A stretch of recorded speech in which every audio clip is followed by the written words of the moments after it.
Thank you, Mr. Speaker. It is my honor to present a House resolution commemorating the 106th birthday of our nation's 40th president, Ronald Wilson Reagan. Reagan was born in Illinois in 1911. He graduated from Eureka College with a degree in economics and later served as a second lieutenant in the United States Army Officers Reserve Corps. While working as an announcer for the Chicago Cubs, he landed a contract with Warner Brothers, which led to a brief Hollywood acting career and his election as president of the Screen Actors Guild. A lifelong Democrat, Reagan became a Republican in 1962. He was elected governor of California in 1966, and despite imposing a government hiring freeze and raising taxes to balance the state budget, he was reelected in 1970.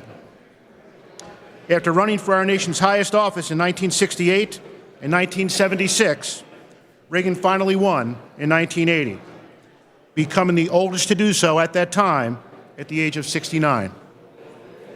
President Reagan, who served from 1981 to 1989, is credited with the release of American hostages held by Iran, sparking the fall of the Berlin Wall and the reunification of East and West Germany, negotiating a treaty with the Soviet Union on nuclear arms reduction, and ending the Cold War, which saw the breakdown of the Soviet Union into autonomous democratic republics.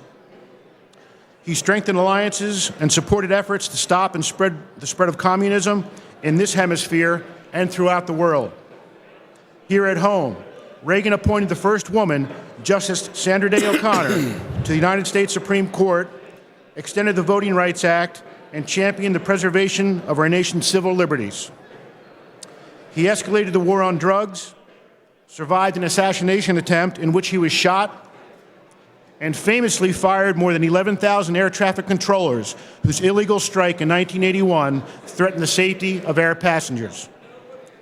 Reagan was a strong leader and brilliant orator who understood the value of relationships and the power of compromise, and used both to advance his own economic, domestic, and international agendas.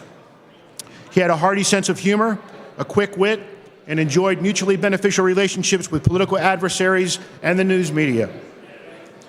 He strengthened our nation's military, adopting a philosophy of peace through strength.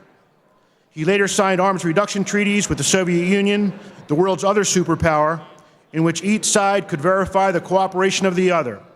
Trust but verify became Reagan's new motto, putting into perspective the president's caution with regard to the Soviets. Reagan won a second term with a record 525 electoral votes, winning 49 of 50 states.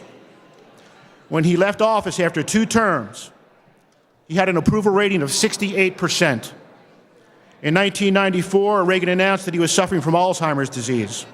He died on June 5th, 2004, at the age of 93. Today, he is among the most revered and beloved presidents of all time. Colleagues, I'll leave you with one of my favorite Reagan quotes, one that we should all keep top of mind, and that is, government's first duty is to protect the people, not run their lives. Please join me in honoring the life and service of our 40th president, Ronald Reagan. Thank you, Mr. Speaker.